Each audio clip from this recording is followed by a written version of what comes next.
Social democratic party of India Bantwal ವಿಧಾನಸಭಾ ಕ್ಷೇತ್ರದ ವತಿಯಿಂದ ರಾಷ್ಟ್ರೀಯ ಹೆದ್ದಾರಿ ಅವ್ಯವಸ್ಥೆಯ ವಿರುದ್ಧ ಅಣಕು ಪ್ರದರ್ಶನ ಮತ್ತು ರಸ್ತೆ ತಡೆಯ ಮೂಲಕ ಮೆಲ್ಕಾರ್ ಮತ್ತು ಕಲ್ಲಡ್ಕದಲ್ಲಿ ಪ್ರತಿಭಟನೆ ನಡೆಸಲಾಯಿತು. ಪ್ರತಿಭಟನೆಯಲ್ಲಿ ಎಸ್ಡಿಪಿಐ ರಾಜ್ಯಾಧ್ಯಕ್ಷ ಇಲಿಯಾಸ್ ಮೊಹಮ್ಮದ್ ತುಂಬೆ ಮಾತನಾಡಿ, ಭ್ರಷ್ಟಾಚಾರದಲ್ಲಿ ಮುಳುಗಿದ ರಾಜ್ಯ ಬಿಜೆಪಿ ಸರ್ಕಾರ ಜನರ ಸಮಸ್ಯೆಗಳನ್ನು ಆಲಿಸುವಂತಹ ಪ್ರಯತ್ನ ಮಾಡದೆ ಜನರ ಹಕ್ಕನ್ನು ಹತ್ತಿಕ್ಕುವ ಪ್ರಯತ್ನಕ್ಕೆ ಕೈ ಹಾಕಿದೆ ಅಂತ ಹೇಳಿದರು.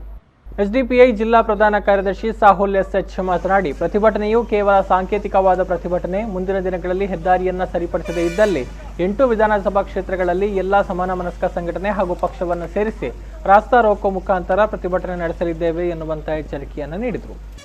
ಪ್ರತಿಭಟನೆಯಲ್ಲಿ ಜಿಲ್ಲಾ ಕಾರ್ಯದರ್ಶಿ ಇಕ್ಬಾಲ್ ಬೆಳ್ಳಾರೆ, ಕ್ಯಾಂಪಸ್ ಫ್ರಂಟ್ ರಾಜ್ಯ ಸಮಿತಿ ಸದಸ್ಯ ರಿಯಾಜ್ ಕಡಂಬು, ಕ್ಷೇತ್ರಾಧ್ಯಕ್ಷರಾದ ಯೂಸುಫ್ ಆಲಡ್ಕ, ಎಸ್ಡಿಪಿಐ ಬಂಟ್ವಾಳ ಕ್ಷೇತ್ರ ಪ್ರಧಾನ ಕಾರ್ಯದರ್ಶಿಗಳಾದ ಕಲಂದರ್ ಪರ್ತಿಪಾಡಿ ಮೊದಲಾದವರು ಭಾಗವಹಿಸಿದರು.